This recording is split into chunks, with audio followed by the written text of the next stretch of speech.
Salut à tous, débrief du match de Copa del Rey contre le Rayo Vallecano, victoire 2-1 du Barça à l'extérieur, donc l'essentiel est là, victoire et qualification du Barça pour les quarts de finale de Copa del Rey. Le Barça est donc à 3 matchs dans cette Copa d'une victoire. Les quarts de finale auront directement lieu d'ailleurs la semaine prochaine, donc ça va enchaîner, on ne sait pas encore contre qui.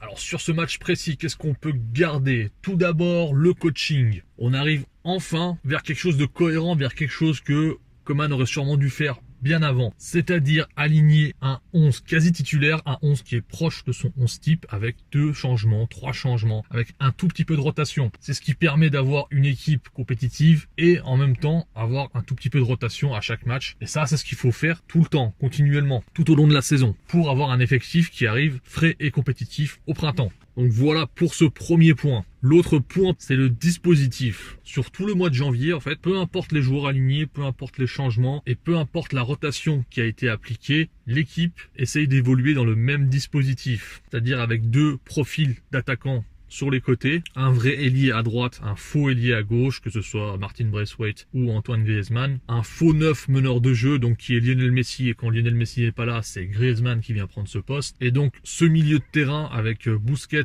en pointe basse, 2 relayeurs, Frenkie et Pedri, qui ont chacun des rôles différents, comme ça doit être le cas pour un milieu avec 2 relayeurs. Donc le fait de continuer de jouer dans ce dispositif et ne pas changer continuellement, vous vous souvenez qu'en première partie de saison, on changeait beaucoup de dispositifs, parfois même en cours de match, on passait avec une défense à 3, etc. Le fait de donner de la continuité à ce dispositif permet aussi aux joueurs de mieux comprendre leur rôle, de s'y adapter et d'y progresser. C'est assez frappant pour la plupart d'entre eux, mais le plus frappant évidemment c'est Frenkie de Jong. Encore une fois, montre que ce nouveau rôle qu'il a, où il doit plonger dans la surface, où il doit apporter de la présence, c'est très précieux. Non, il a marqué un but et il a aussi mis une occasion sur la barre transversale en première mi-temps. Il a aussi mis un autre but qui est le hors-jeu mais genre de 10 cm. Donc dans ce rôle-là, il apporte énormément de danger. Et évidemment, sur tout le reste du terrain, il apporte aussi énormément. C'est le joueur qui nous permet de sortir du pressing adverse. Il prend la balle bas, il essaye d'éliminer son adversaire, il porte le ballon, il avance. Ça, je vais en parler tout à l'heure parce qu'on va parler du pressing. Donc Frenkie de Jong, c'est vraiment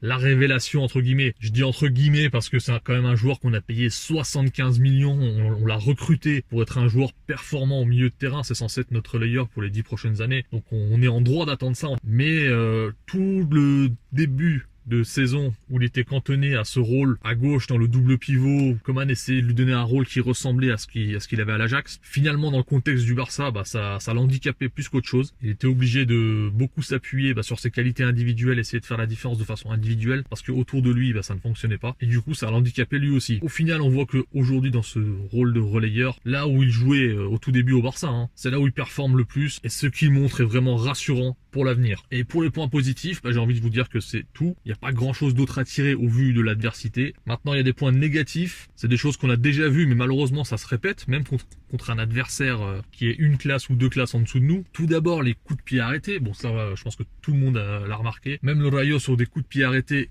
offensifs, ils arrivent à nous mettre en danger. Donc c'est une nouvelle alerte. Je pense que le coach l'a compris, on l'a vu, il s'est agacé. Ça, c'est un point absolument à travailler avant la Ligue des Champions, parce que les adversaires, ils voient aussi nos matchs et ils voient ces faiblesses et ils vont les exploiter à fond, c'est sûr et certain. Donc il faut d'urgence travailler les coups de pied arrêtés défensifs. L'autre point dans lequel on est vraiment vulnérable, et ça encore le Rayo l'ont démontré, c'est notre incapacité à sortir des ballons dès qu'on est pressé par un bloc serré. Si vous regardez le Rayo, ils nous pressaient haut et en bloc serré, c'est-à-dire que leurs attaquants, ils se plaçaient entre nos défenseurs et nos milieux pour empêcher la relance. Et si vous regardez leur ligne de défense, elle est très haute, elle est presque au niveau du milieu de terrain, ce qui laisse très peu d'espace pour envoyer des passes, et ça nous obligeait à jouer long. Et c'est pas la première fois qu'on voit ça. Bilbao l'a fait, la Real Sociedad l'a fait, et à chaque fois on galère à sortir. Alors je sais que le truc facile dans ce cas-là, c'est de dire ça à cause de Araujo, parce qu'il a pas une bonne relance, etc. Et c'est pour ça qu'on sort pas, alors que pas du tout. Quand tu es face à ce genre de pressing, la sortie de balle, elle doit être collective. Il faut des mouvements, il faut des circuits de passe qui vont déséquilibrer le pressing adverse et qui vont te permettre d'évoluer sur le terrain. Une fois le pressing battu, tu as tout le champ, tu as 50 mètres pour développer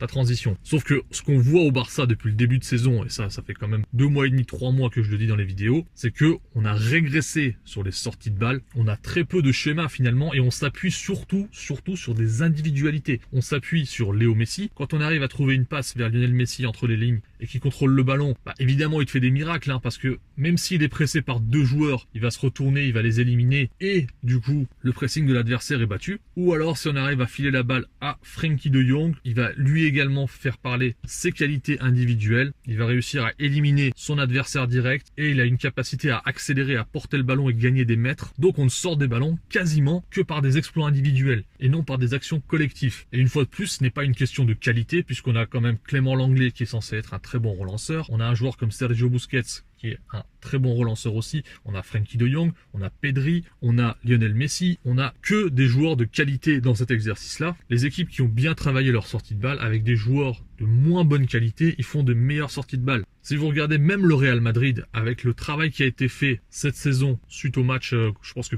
après le match contre Manchester City, Zizou a compris qu'il y avait un énorme travail à faire là-dessus. Ils ont travaillé les sorties de balle. Sur cette saison, globalement, si vous regardez, ils font de meilleures sorties de balle que nous. Pourtant, ils ont qui? Ils ont Casemiro et ils ont Courtois en gardien de but, qui n'a pas du tout le jeu au pied de Mats. Ensuite, en défense centrale, évidemment, il y a Ramos qui a une excellente relance, mais il y a aussi Raphaël Varane, qui lui est déjà beaucoup plus frileux à la relance. On l'a déjà vu plusieurs fois faire des erreurs et offrir des buts aux adversaires. Et encore là, je prends l'exemple de notre adversaire, d'un effectif qui a quand même des grands talents. Maintenant, vous pouvez regarder plein d'autres effectifs avec beaucoup moins de qualité individuelle, mais qui font de meilleures sorties que nous. De toute façon, tous ces points-là, on va rapidement les revoir en pratique parce qu'on va jouer Bilbao ce week-end. Ce sera au Camp Nou cette fois-ci. Donc pour rappel, Bilbao, ils sont vraiment pas mal dans le jeu aérien. Donc ils vont sûrement essayer de réexploiter les coups de pied arrêtés contre nous. Et c'est aussi un bloc qui joue de façon très serrée. Donc le match sera au Camp Nou. Je ne sais pas s'ils vont venir nous chercher aussi haut. Mais s'ils ont la même ambition que les derniers matchs et s'ils viennent nous chercher haut, ce serait très intéressant de voir comment le Barça va se débrouiller pour